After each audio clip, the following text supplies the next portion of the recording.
We are back again here with Think and Link, Pants Optional, where we leave it up to you, and everything here is optional.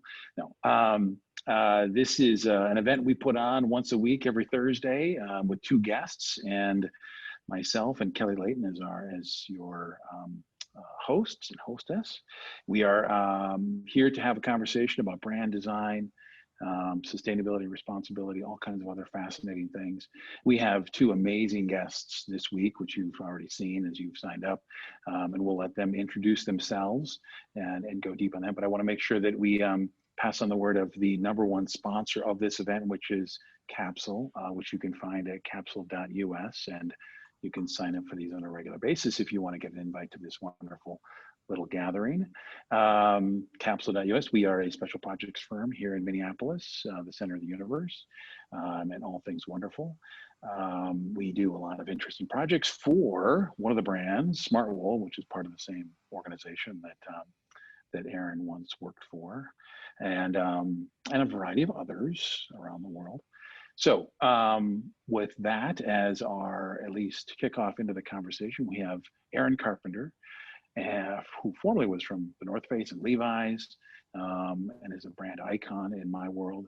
And then Stefan, who is the founder of both POC and Cake. POC stands for piece of cake, and Cake, of course, is the motorcycle, which I thought was so elegant. Anyway, I wanted to make sure that's out there and we don't forget to talk about that. So I'm going to hand it over to them and then hand it back to Kelly for the first question. Aaron, do you want to do a quick introduction of yourself and some of your background? Yeah, sure. Thanks, guys, for hosting. This is really fun. And you learn something new every day, which I did not know POC standard for piece of cake. So that's cool. And you touched on my background. And yeah, just briefly, I grew up here in the Bay Area and started my career at Levi's and worked there for about 10 years. Started as an intern and kind of worked my way up, mostly on the digital side of Levi's with digital marketing and helping them launch the first Levi.com site. And then got a call from North Face in 2008. And I grew up doing outdoor sports my whole life. And so it was sort of a dream opportunity to combine my passion with business, and started there in 2008 and helped grow the brand from about $1 billion in sales to over $2 billion in sales over a course of 7 years as the CMO there. Helped them launch their e-commerce and digital business. And then since then, I've been working with different global brands and startups the last 5 years, really focused on digital marketing and digital innovation. So great to be here and really fun to meet Stefan or reconnect with Stefan in this new venture. Great. Stefan, give us your colorful background. All right. Hi, guys. Stefan Ytterborn from Sweden. I'm in Stockholm right now, and it's, these times when we're boosting, interacting digitally is amazing. So anyhow, thanks for having me. My background is pretty much that I've been in consumer product development, branding, and development since, I was 20 something. And I was always a sporty kind of person, but I started my, career in design and product development within furniture and architecture. And somehow I'm, without pretending I'm unique, but there's this connection between architecture, interior styles on a deep level, together with fusing that into the sporty side of myself. So during a number of years, I was doing international repositioning and new projects in terms of there was anything from couches to cutlery or glassware, whatever. For Scandinavian first, pretty much. And I used to be a ski racer when I was a kid, and I had kids growing up, and I suddenly, ended up being on the slope again. And being a parent at, worrying about your kids training giant slalom at 70 k's per hour, passing huge trees, it's like, oh, scary. And with my experience from product development previously, you know, I was like, had to, my worries basically led me to the next business, which was POC. And the mission of that business was all about making sure to do everything we could to possibly save lives and reduce consequences of accidents by developing better and more accurate products, so my kids and their friends would be safer while skiing. So I did that. I founded POC back in 2004 and sold it in 2012 to Black Diamond in America. Stayed for a number of years. And actually came across motorbikes by accident. And I'm not the motorcycling kind of guy, so it's surprising that I'm doing what I'm doing. But I ran into a few, you know, the early ones, and realized that this is going to flip the motorcycling space upside down, because it's pretty much the opposite of roaring, macho, aggressive, complicated, excluding. It's about, you know, it's easy to ride, it's inviting, it doesn't pollute, it's silent. It has all of these wonderful, you know, qualities, together with a society which needs to, you know, obligated to promote ideas of changing infrastructure, solving the issues of transportation, matters of sustainability and so forth. So that all came together, and I started the journey I'm on right now, which is cake. So that's my background. Impressive. Yes. That is wonderful. And now quickly, before I dive into questions, I did want to mention to our audience, those of you that are new, in the chat box, please put your questions in that box. I'm sure there will be a lot that come over the course of the conversation, and we'll try our best to get to all of those. But I'm going to jump right in, and I'm going to ask the Stefan question first. And humorous, but also I'm relevant. We're in the middle of the Tour de France. Let's hedge your bets on when we'll see electric bikes in the Tour de France. When that might happen. So, being a true cyclist by heart, I'd say that let's hope never. Right. It's like cycling is a different sport. Just the fact that we're happening to add something else onto a two-wheel vessel somehow is not going to change the beauty and the elegance of cycling. So I'd say there will be other big races, I'm sure, but let's leave Tour de France to what they're doing. Perfect. Thank you. I thought that might be your response. Thank you. I want to dive into, and Aaron, you and I had this conversation previously. We talked a little bit about digital transformation. Obviously, you're steeped in digital marketing, et cetera. I'd love to get both of your perspectives, and Aaron, we'll start with you. First, share your definition of digital transformation and how that currently and in the past has applied to organizations, both large and small. Yeah, sure. Well, I think what we've been seeing the last 5 years and what we're seeing right now is with brands, at least, and most of my experience is with mono brands that are selling around the globe and then have their own retail and website presence. And so the way we've thought about digital transformation is really, how do you get people what they want when they want it in the fastest and most efficient way? And if you do it really well, surprise them with something even better when you're doing that. And so sounds really simple, sounds really easy, but anybody who's worked in some of these bigger businesses, especially in the apparel world, is you have all these legacy systems. And so and some of them talk to each other, some of them don't. And so to try and string all those things together to truly transform experiences, it's a lot harder than it sounds. And so I think what's interesting about this time and age is that we sort of had this big improvement or renaissance in the technology tools that are available. So you're seeing a lot of companies move to these suites of technology, whether that's from Salesforce or from Oracle. And they're not perfect systems, but they're a lot better than the separate systems that used to really struggle to work together. And then that's coincided with COVID. And so some of my clients right now, I was mentioning earlier, I have a client who sells flip-flops, right? And you wouldn't really think about COVID and flip-flops together, but people are working at home and they're literally not buying a pair of Nikes or dress shoes. They're buying flip-flops because they're wearing them at home.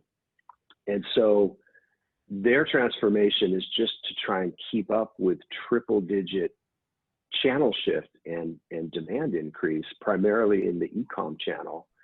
And this is a company that didn't have, they don't have an app. They didn't have a Salesforce tech stack. So in that case, it's really kind of like a game of catch up. And that's what you're really seeing when we're talking about digital transformations. For most companies, is the game of catch up to try and capture this channel shift. And I think we're going to see a lot of companies not be able to do it. So we're going to see a lot of bankruptcies because they haven't invested at all in that channel up until now. And then you'll see some that are able to catch up and make it. And then you'll see some brands like the digital vertical native brands, whether that's Allbirds or brands like that, who already made those investments. They never had to transform, right? They've got those investments, and it's all about customer experience. And they're kind of ahead of the pack right now. So usually my work is helping companies at different stages in that try and figure out how to make a digital transformation on the customer experience side. Great, thanks for sharing, Aaron. Stefan, I'll ask the same question of you and how you've seen digital apply certainly in your business and globally in this global economy. What are you I'd say that in general, I'm a bit conservative when it comes to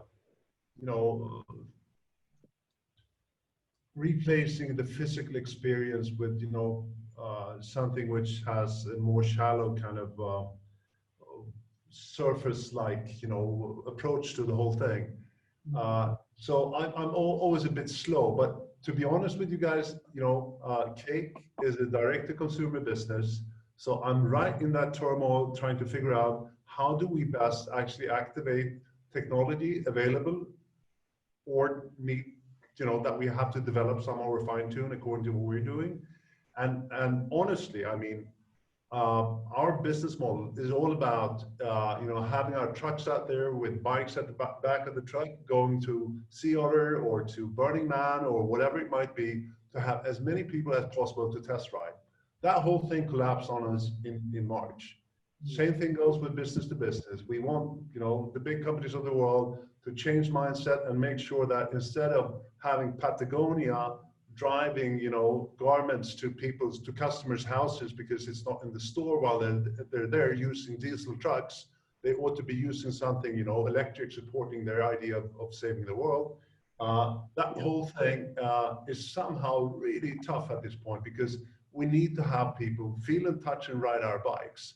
So we need to do a very quick shift based on, a direct-to-consumer perspective or direct to, a business-to-business, on par kind of road going forward, and how we can, find our ways still opening up the ability for users and potential customers to try our bikes. So I'm in the midst of something, of trying to learn as much as I can and to come up with alternative ideas to a situation which is, pretty much the opposite of what we were doing 6 months ago in terms of how we're running the business and, running conversion and all that. So it's something which is like in my face. Yeah. Yeah. It doesn't really answer your question. No, it does though. It does. Well, I think Stefan's example is a great one, right? Like, actually, I'm a believer too that the best digital transformation is when the physical and the digital are combined. So when I've either been involved with brands or helped them figure out, particularly in the in-store environment, like combining those two in smart ways is the best way, or combining it in the experiential environment is actually event environment. It just blows people's minds. And so right now, everything's been flipped on its head. And one example I have from just recent work is if you look at the trade show world, right? So with a lot of us, we've spent more hours than we'd want to admit at trade shows. I work with the same flip-flop company. They work with a vendor that was before the COVID crisis trying to get businesses to hook up their ordering processes to a digital system and create digital showrooms, right? And everybody is kind of like a side project for everybody. COVID hits now, and everybody has to flip the whole trade show experience to a digital environment. And this company happens to be able to connect that to ordering directly. And so they're just, on fire trying to hook up everybody to join the trade show and sell and collect orders at the same time. And so it's just another example of the digital transformation, not on the consumer side, but on the B2B side. And all kinds of these things are just popping up right now. I would have to say that would be good to see. Obviously, we've been to that trade show that you've been to a lot, outdoor retail, and I miss it. I have a yearning for being back amongst people and shaking hands, and that same thing that Stefan talks about. Yes, there's a lot of movement towards digital and definitely accelerated now, but I still want that physical. I think we are social animals, right? We want to be connected to people, though I'd like to see the digital thing for trade shows be figured out, or at least a blended version of that for sure. And you would think it would come out of this recession for sure as something that would happen. My next question is on that same line of, it's amazing how many innovations come out of recessions. It's almost become cliche in a way in the business community, right? There's just this downturn, people become unemployed and decide to invent something new. It's a bountiful time to do that, which I hope more and more people do, and anybody on this call starts thinking about that if you aren't already doing something.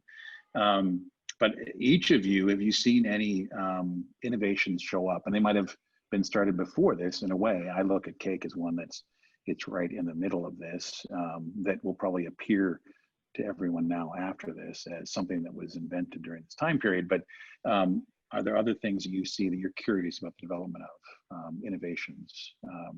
Aaron, you can take that one if you don't mind. Yeah, sure. One of my clients is a company called True Local, TRU Local, and they did start before COVID. They're a startup here based out of San Francisco, and early stage, be launching in October in 2 markets, Indianapolis and Tucson. And their whole concept is, we have all these local businesses, and right now, post-COVID, just absolutely struggling. I live in Alameda, California, which is in the East Bay, kind of a small town within the Bay Area. And you go down Main Street right now and just, half of them are closed or boarded up or some kind of limbo. And True Local is trying to hook up small businesses, think of Main Street businesses, boutiques, anybody who's not hooked up to Instacart or anything else, with e-commerce services. So if you live in a town like Alameda, with an app, you'd be able to pull it up and see what inventory is there and either go pick it up in store or have that delivered to your house the same day. So essentially, it's some of these services we're very used to getting from Amazon, but for the small local business. And obviously, there's most of those smaller businesses can't afford or don't have the expertise to be able to hook up, a tech stack to be able to do that. So the idea is we build that and be able to help them with that. And it's been funny talking to people about the idea, and a lot of people, the reaction is, man, I want to help my local business, particularly now. And 2, I'm just sick of spending so much money with Amazon and the boxes that pile up outside my door. And so it's just been an interesting reaction from people. So it's a little bit of an emotional side of, I want to help local businesses, but also the convenience. And so we'll see how it goes. It's an innovation that's happened. It hasn't been proven yet, but hopefully by end of October, we'll have a really good idea of whether that works or not. But it's been really, really cool to be involved with them. Yeah, it's good to hear. Anything we can do to support the local, for sure. That's good. Stefan? Yeah, on our side, I'd say, initially, the first thing I want to say is basically that we're just in the middle of something which just came onto us really without any notice. So I think that we're still in a void trying to figure out how this actually affects us, even though there are a number of initiatives going on, but I don't think that we're far from having seen the consequences in a good way from what this panic actually created in terms of new and better. But of course, things are happening, and in the small, world on our side, what we can see is that we've delivered bikes, we've sold bikes to, low restaurants and whatever it might be that needed to have a transportation, solution, which is basically with our new Elsa bike, which is a utility bike, and you can pretty much customize and with a modular system whatever you need to carry and so forth. So it's being used, and it supports a number of different things, which is not specifically COVID, but thanks, or because of, I wouldn't say thanks, but because of COVID, there has been this transition, particularly when it comes to restaurants and stuff, needing to serve their local market with home deliveries. So that's happening. But again, I think that let's be a bit patient about the big ideas, because they're happening and we haven't seen them yet. I think that we're too many out there anxiously waiting for the big, answer to whatever we're in. And they will come, but they're all in the making. And most of us are more in shock than in the creative mode. But those that are in the creative mode will come out with amazing stuff. And I didn't really see the big change. Yeah, the change has come, but the big ideas that will, kind of point out where we're going next, they will come. And I haven't seen them yet, though.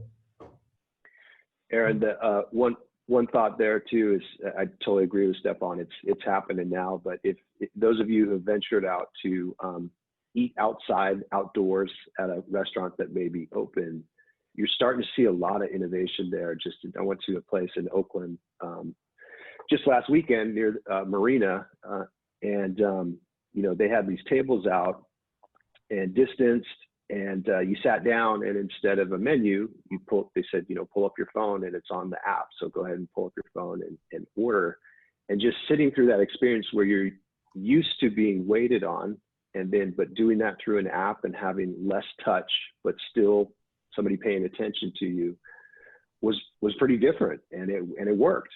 And so I think some of these things out of necessity are just, they're happening.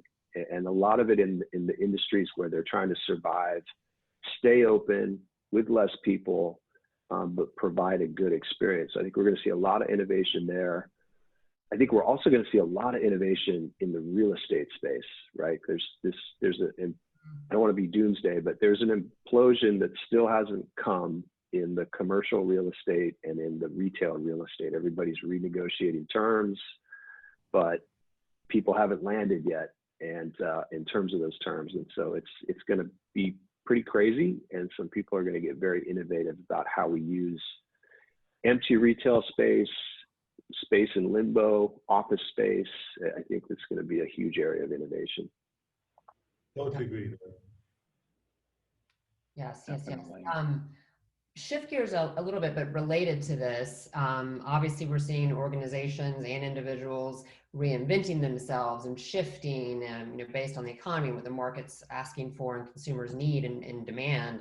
I want to tie that to the entrepreneurial spirit, both of you, obviously, prime examples of entrepreneurship at its best. I'd love to get both of your perspectives on entrepreneurism, your own journeys, building successful businesses, and any advice you'd have for would-be entrepreneurs on our call today. It's a lot baked into the statement question. I think Stefan should take that one first. He said. So basically, I hate sharing advice, because it's like, it's a very subjective kind of thing. Most of the topics out there would be subjective, but there's something that I really want to share. And that's to anyone who has a great idea, the best thing you can do is not to listen to others. Because I've met too many pretentious people throughout my career that pretended that they knew better. And getting back to yourself, when there is something that kind of is so strong when it comes to driving you to to get your thinking going, and you start you have this idea, and that idea doesn't need to be perfect from day one, but that idea kind of evolves within yourself, and you criticize your idea, and you walk through so many hours of thinking that you get to a point where external perspectives, even though you should be listening, of course, I don't want to be too stubborn here, but the too many times I've met people who are like patronizing you, even at being an adult, saying that, oh, you can't do that, that never worked before, and so forth. And I'm like, I was about to swear here, but I won't. And here is that there's no one but yourself who's been thinking more about this idea. And if you have the kind of the which is it might be human kind of quality, trying to bombarding your ideas with criticism, and eventually finding ways around those, and then you get to the point when there's no return. You're like, I got to do this. There's nothing pointing against my where I'm going. And when you have that bucket full of arguments, there's nothing that can stop you. But I would say, don't jump on that train too early, because respect perseverance, patience, and time, because that internal kind of process, criticizing where you're going, is crucial to your ability to, with high pace, as you start, go from point A to point B and further. So if you've been through that for a while, the journey, when it actually starts, becomes so much more lubricant than if you would just jump into something without that pre-process within yourself. So that's my, I didn't want to, give advice, but that is my advice. That's great. Very inspiring. That was great. Thank you. Aaron, your thoughts? Yeah, excellent advice. Yeah, I think, from my experience, really my experience was rooted in sort of bigger brand experiences first in my career, and learned a ton. And I actually was always just fascinated and loved working with startups from the side of the brand, because it's the easy side, right? You're kind of like helping them start something and trying to test project. And when they work, it's great. You both benefit. When it doesn't, it's kind of part of the deal. So when I left the big companies and started my own venture, I started a social media analytics company back in 2015 with a friend of mine. You sort of have this glamorized or romantic notion of what entrepreneurship is going to be like, and you get in there and it's freaking hard. Like, it's not easy. But the fun part is the creation, right? You're putting all your energy against a single creation. And I would say in that particular venture, we kind of fell into a trap that didn't follow what Stefan was saying, is like, really enjoy that hard part of knowing that you're going to have to really adapt and shift to make it successful. And what I learned during that part, it was a very heavy technology development component to it, right? We had to build a system that would work in multiple countries.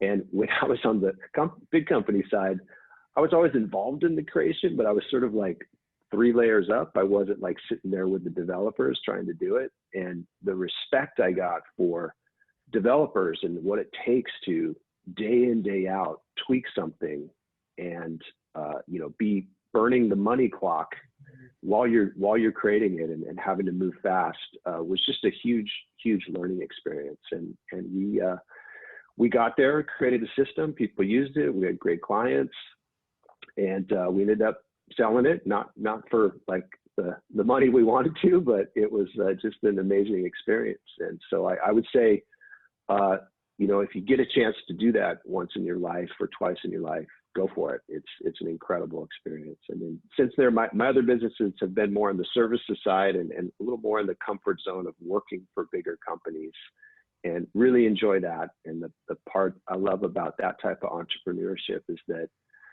you're taking experiences you've had from maybe a bigger scale and applying it to a business that's at a stage that you've seen before, and you can help them. And what I learned there is just that people need a lot of help, and they want to see things from a different set of eyes. And so if you have those experiences, know that you can help people on that side.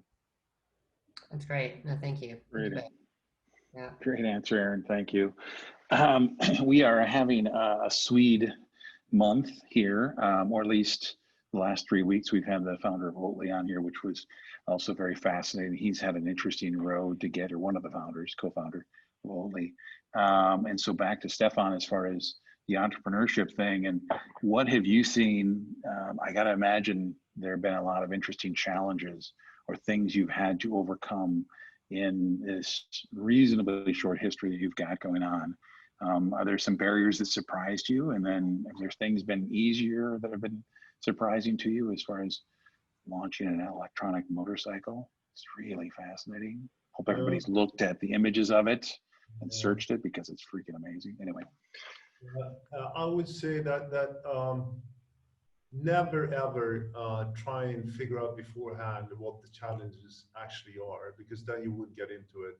And I share this, perspective with most people, I guess. The challenges are, of course, enormous. And when I, just comparing to when I started POC with, helmets and trying to break new grounds in that field, worked well, but we ran into, numerous challenges at all times. And I'd say that one of the issues that when I've had, VC companies investing in the journeys I've done, and they're of course impatient. They try to understand the operational side of things, and trying grasping the potential challenges and things you'd run into. And there's so the variety. It's a palette of things, and you can expect some things to happen, and others not. And my biggest challenge, or not my biggest challenge, because the biggest challenge is actually dealing with those issues and things that you run into. But one frustrating thing about this is, like, you have a number of VC companies, and they want to belong, they want to contribute, but they're also very curious and a bit kind of, what's the right wording for it? They have this way of trying to direct your way of running things potentially. And to me, it's like if the record company tried to tell Jimi Hendrix how to play guitar, it wouldn't be as good. This is the kind of experience that I'm experiencing with investors and partners and VC companies and so forth. They're too much into the micro kind of detailing, which is a big burden to carry, as you're, you know exactly where you're going, you understand the issues and problems and so forth. And that is a facet of the issues that you run into as an entrepreneur when you get investors on board. Maybe not the biggest problem, but it's an interesting aspect of issues and frustrations. Yeah. Interesting. So investors that serve more as, well, anchors or not exactly, troublemakers, or, getting deeper into the business. So you really need them to get into the business, right? Yeah. Allowing you to actually do what you do, right? So again, and they're all different. So it's I can't speak for them. I mean, but it's a part of the challenge. But then I would say, as an addition to this, it's like, so what's it like being an entrepreneur? And again, it's like, it could be a disease too. And on my side, I think that I was never really an employee. And what's the reason for that? Maybe I can't stand authorities. Maybe that's why. Maybe. But again, I'd say that running a business, developing a business, it's like an endless marathon, because when you kind of finish the finish line, the start takes off again, and it's just keep on running, and that's what you need to accept. So you need to enjoy the running, because it's not about starting and getting to the finish line. So eventually, and this is what I tell young entrepreneurs as well, don't plan a business to make an exit. Make sure that you do what you do because you love it. And if you do it, if you love it enough, it'll become a wonderful and exclusive business with its reasons to be. And there will be opportunities with someone, supporting that idea, who'd be willing to, acquire your business at some point. But leave it aside. That's not your goal. Get into whatever you're doing because it's 100% love. So that is a wonderful answer. That's an excellent answer. Yes. That is really good advice. Yeah, definitely don't go into it with an exit in mind, and it's counter to what you get as advice in other places. Like you have your exit figured out before you enter, which is very counterintuitive. So my other question, specifically for Aaron, is there a long time ago, and there's this obviously massive movement outdoors right now, which is so fascinating to me. And I want to see that continue after this, right? And my biggest concern now is that we get, to a horizon and we've got a vaccine and we get to herd immunity, and all of a sudden, people are like, I'm not going to go outdoors anymore. I'm going to shelve that bike, or I'm going to not do that. That's going to be sad. You did a massive study with, I think, IDEO years ago for the Outdoor Association and sponsored by North Face. Do you remember that? And can you share some of the insights? Because there were some really good little nuggets of like how people view the outdoors broadly. Yeah, sure. There's been a lot of research, and I think, we kind of started some of the larger studies back in, this is 2009, 2010. And what we set out to do back then was really the question was from the CEO at North Face saying, hey, how big could we be? And it's one of those great CEO questions that seems so simple, and we all scurried off and came back with a bunch of numbers and charts, and we got into it and we realized, you know what, we got to get a lot more info to answer that question. And mainly, how big is the outdoor industry around the globe? And there really wasn't a whole lot of data on that. And so we used some pretty standard, for big company tools, one being a global segmentation study. So what that is you go out, you try and understand how big is the opportunity, how much buying is happening, and then of that buying, what are the different groups that are making those purchases, and then how does your brand relate to those groups? And what we found at that time in 2008 and 2009 is the size of the total spending was much more than we had thought. I think it was something like 80 billion. And when we looked at outdoor at that time, it was the broad sense of it, right? So everything from running to, of course, climbing, skiing, hiking, but even stand-up paddle and some of the water sports. So it's a very broad take on it. Anything that the North Face might have considered getting into. And then what we found is because we looked at emerging markets and we looked at the big markets, so that where it's outdoors established in the U.S. and Europe. When we started to look at China and some developing countries, it just is really it's not very big, and it's not very understood by a lot of in terms of outdoor activities. So there was a lot of opportunity there, and then a lot of opportunity in the developed, and then opportunity in places like China. And the interesting thing about China at the time, the reason I mention it is because it relates back to what we're seeing with recessionary times, is you go to China and people would in China, and I think it's still true to some extent, is they look at the outdoors as a place to rejuvenate, right? So being with nature and trying to get a break from the craziness of what was and still is happening in China, which is urbanization on a massive scale, big income disparity, not not unlike our times here right now. And also, you know, there's big cultural differences, like this whole idea in China of taking risks. You know, like why would you go take a rope and climb a mountain and risk your family? Like that's just not something that you would do. So it's just a different mentality than the Western view of it. But the fundamental thing that was the same was escape, right? People are just trying to get out. And we'd ask people in China, like, what's the outdoors mean to you? Show us a picture.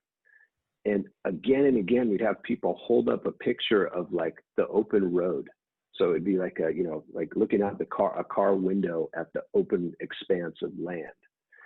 And it was, when you think about it, sort of like the 60s in the US, right? When people were, same thing, just wanted to get on the road, get out of the kind of confinements of society. And so I think what we're seeing right now is a moment where people are feeling that same thing, confinement on a literal sense. They're in their houses. And so you're starting to see the explosion of people, you know, all the RVs are getting bought up, all the Sprinter vans are getting bought up. I think it's really tough to buy a boat right now because it's a thing that you can just get out and be with friends and be on it. So I think this is where the expansion of outdoors and people participating was a very long road. I actually think this is going to accelerate it in a different way. And I don't think it's going to go right back. Aaron, we see your concern about it just going right back to people being inside. I think this is different. And I hope it is. And I think it's going to be ultimately a shot in the arm for a lot of these industries. I would say, though, I have heard, this is kind of interesting, you know, when I was at the North Face during the big recession, you know, I just signed on with a job, and I remember driving to work going, oh my God, I just signed on to sell $400 jackets during the world's biggest recession. How's that going to work? And, but it turned out like people really did recreate closer to home during that time. In the first recession, they were close to home. They would go hiking. They bought gear. They'd sometimes, you know, repair something and use it a little bit longer, but they were essentially gearing up to be closer to home. And that's kind of happening now. But what's interesting, I've heard from a few businesses, people are working on businesses where they're in the outdoor business, but their previous business was based a lot on people wearing outdoor type clothes to work. They're losing that part of the business. So, you know, if you're wearing the North Face jacket as your kind of work jacket, they're not seeing people replace that. And that's, you know, in all these businesses, it's become that lifestyle component or non-active component has become a big part of most of those businesses. And so they're not seeing that, but they are seeing the close to home, the equipment, the things for people to go backpacking uptick, but it's not enough to offset what they're losing on the, you know, athleisure side or the things that people are wearing because they just identify with the outdoors. So that's anecdotal, but I'm hearing that that's happening. So anyway, yeah. That's a long-winded answer to your question, but hopefully that helps. No, that's great. Yeah, the only nugget I remember from it, so thank you for all that. That was wonderful. If you're in the outdoor industry, your image of the outdoors is often a mountain, right? Because all the images most of the images you see at outdoor retailer are someone climbing a mountain or coming down a mountain or somewhere related to a mountain or a very large lake near a mountain. And this thing, the little nugget I got out of it was most people see the outdoors as their backyard, right? Which is the outdoors, but it was just the contrast and how the outdoor industry was a little bit exclusive that way, right? It kind of intimidated people out or kept them out of the industry, out of that world, which was Well, I think this COVID crisis will help people take that first step into their backyard if they haven't. So that's great. It's always great for the industry. And you're actually seeing, I don't know if it's the same in other people's regions, but in the Bay Area, all the regional parks, all the local beaches, all the local marinas, like you're just seeing a surge in activity. And people are seeing what happens when they get shut down because they've been shut down at times during the COVID crisis. So I think it's going to be helpful for a lot of those local and regional recreation spots. Yeah. And the fact that it's good for an industry and also good for the health and wellness of the human population. So Absolutely. things have been proven. It's like, get outside. It's a really good Yeah. thing. And now it's even healthier to be outside because you can avoid the COVID. Or at least, hopefully, a little bit. Unless you're at, unless you're gathering at a big lake like you would do here at Lake Minnetonka or something. Well, here in California, we've got our forest fires, so we're in this crazy which mask you wear conundrum.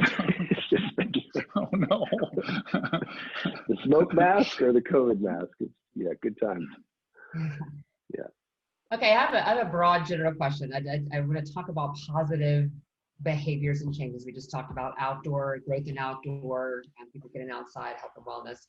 I'd love for you both to share whether it's an organization or an individual that stands out in your minds as it pertains to making positive changes, whether it's humanitarian efforts, sustainability efforts, anything that comes to mind during this time, during this pandemic. What have you seen? Either one want to take that first? Stefan, you want to hit that one? Yeah, I think it's a tough one.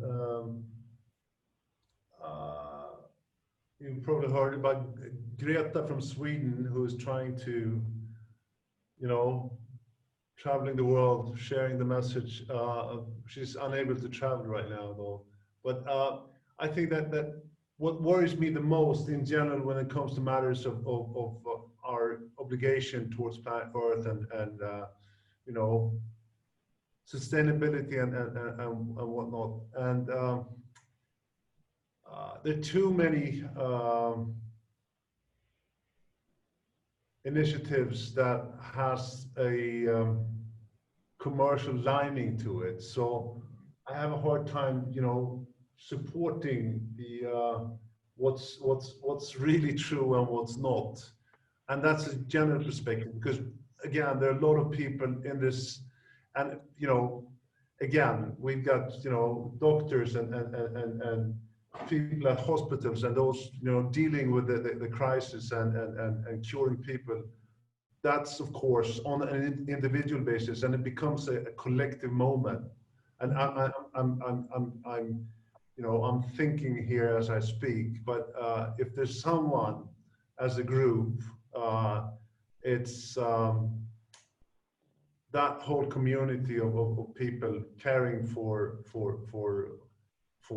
the recovery of COVID patients around the world, which is really taking the biggest kind of responsibility and being the bravest and the dearest of them all. So that's evidence. And aside from that, in the world of corporates and so forth, there's nothing that I would want to point at right now saying that this truly is a sign of new and different and better. So a blurry answer, but highly relevant. Our healthcare providers are our heroes, right? And they're on the front lines, and absolutely. And I think and to your point, Stefan, what we've seen even pre-pandemic, but certainly seen it now, is a lot of brands and organizations jumping on the bandwagon. How can we take advantage of this time? And so it's cutting through that noise and finding those are truly doing good in some way. And there's so much noise right now. It's hard to see through that. So I understand it's a difficult question to answer. So I'd say the nurses altogether, the doctors and the nurses, they're the heroes at this point. Absolutely. Yeah. Right. Aaron, it is a hard question. That's why I made you take that one first, Stefan. Thank you. No, I totally agree. I mean, healthcare and just health and how we're all thinking about that is just a completely, I think it's been an awakening for people. But for me, living in the US, living in the Bay Area near Oakland, and for me, it's Black Lives Matter. It's just, it's the awakening and the different way of thinking about social justice and the connection to environmental justice has just been huge. Like, it's just never been anything like it that I've seen, and it's affecting everybody in work environments, which so I'm playing sort of a interim lead of marketing role for one client, and being in that seat during the all of this going on, and they're based in LA, and there's people on the team, mostly a very young team, like in their 20s, and they're looking at the leadership going like, what are you going to do? Like, what, you guys got to make a statement. You got to come out. We got to do some stuff here. And the slowness, we kind of blew it, myself included, on the leadership side. Like, we're used to moving slow around that stuff, and people are going, no, like, it's not only should we be making a statement, we should be in the streets. We should be doing 5, 10 things. And so it created a great conversation. And I think most companies are in the thick of social justice and talking about that, are just trying to figure it out. And it's very complicated, very hard, and everybody's still moving too slow. But that's probably been the biggest, from what I can see, the biggest awakening socially. And they've led that movement. Thank you. Yeah, indeed. Yeah. And a big spark of it here in Minneapolis for sure, or to add to the flame of the movement for sure. One of the questions I want to ask as we're getting towards our end here is a favorite book that you'd recommend to the audience. But before we do that, I want Stefan to show, because there's a bike in your background. It's not your bike. It's a Husqvarna, I believe, right? You've shown it to me before. You had a little model of it right there in front of you. You showed me yesterday. I actually took it away for whatever reason. They took it from you. I was going to ask you to bring a model of the bike to show it to everybody. I can walk you to the bike out here. Oh, this is cool. Okay. Also get to see how cool the office is. And so this is a 1976 Husqvarna, and again, I'm not a gasoline geek, but there's this history in Sweden with producing great motorcycles. So Husqvarna is the heritage and the inspiration to a world of off-road motorcyclists. So it's, as a reference, it's a piece of a museum piece here at the office. So that's why it's here. Nice, that's cool. Another perspective from around the world for us that are living in an environment when it's the brands are, well, of a different variation that we won't get into as much. Anyway, so Aaron, do you want to give me an answer to the question of, do you have a favorite book or a book recommendation for the audience, a place they should go? Yeah.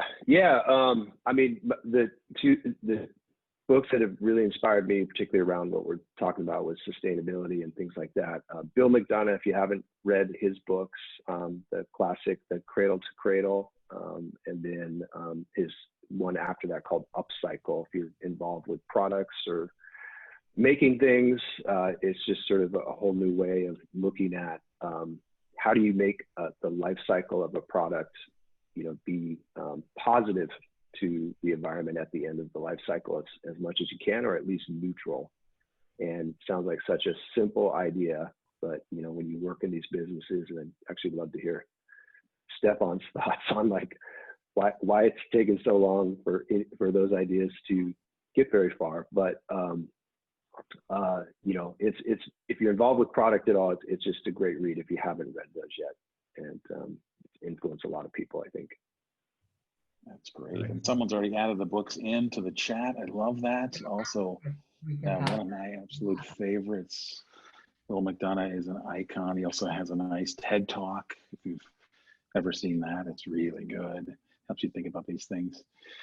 So Stefan, what is your book of choice? Well, the book of choice is basically, there are a number of books on the guy, which is basically get into Dieter Rams and his thinking when it comes to design, product relevancy, manufacturing, construction, engineering. Everything he did since in the past 60 years it's so much beyond future that and it already happened. It's amazing what he did and how well he did. I'd say his standards were so even, and everything he did came out being an extremely inspiring result. to his processes. So anything get into Dieter Rams and his world of development and design. I think we can all learn, on an ongoing basis from what he has done. Yeah, I agree completely. He comes up often on 99% Invisible, which is a wonderful podcast on design. If you've ever want to listen to anything design related and want to get addicted to design as a concept, 99% Invisible or 99PI is amazing. And Dieter comes up on there, or his concepts come up on there on a number of occasions because of what he's done. Yeah, someone already added him as a Wikipedia link in here. That's great. I love it. We used to say way back when we put these on our office, the only requirement we had was we'd at some point in time say the word design in the conversation. It was a fairly minimal requirement. That has happened a number of times here today, which I love. And the fact that we've mixed in marketing leadership in outdoor brand in a big way with entrepreneurship leadership and invention and new product development and motorcycles into one event and conversation. I love how it came together. When I first started to send this out as an invite, I had someone reach back to me from IDSA and said, wow, I wouldn't have put those two together ever. How did you think of putting those together? I'm like, I don't know. It was intuition. No idea. Just two people that I wanted to have a conversation with and see and hear their perspective on the world. And that's a lot of what we do here. And putting these on. That's interesting. What was the worry? I mean, the question from the individual. The individual had a high regard for cake and then your sustainability and responsibility, and then not a high regard for the North Face. And so that was like, wait a minute, those two shouldn't go together. Well, then I started talking about it. The founder of North Face and the founder of Patagonia are good friends. And if you look back on what the North Face did in buying land in Patagonia, a tremendous amount of land, there's plenty of history of what the North Face did as a brand. But it was a perception thing. It was a perception problem, really. Yeah, it's interesting. Yeah. Just to note on that land purchase, that was Doug Tompkins on his own, which is even more incredible. Yeah. So he took his fortune from Esprit, actually, to be technical about it, and he put it into basically creating the Yosemite of South America, which is amazing. And Doug actually did come back to the North Face.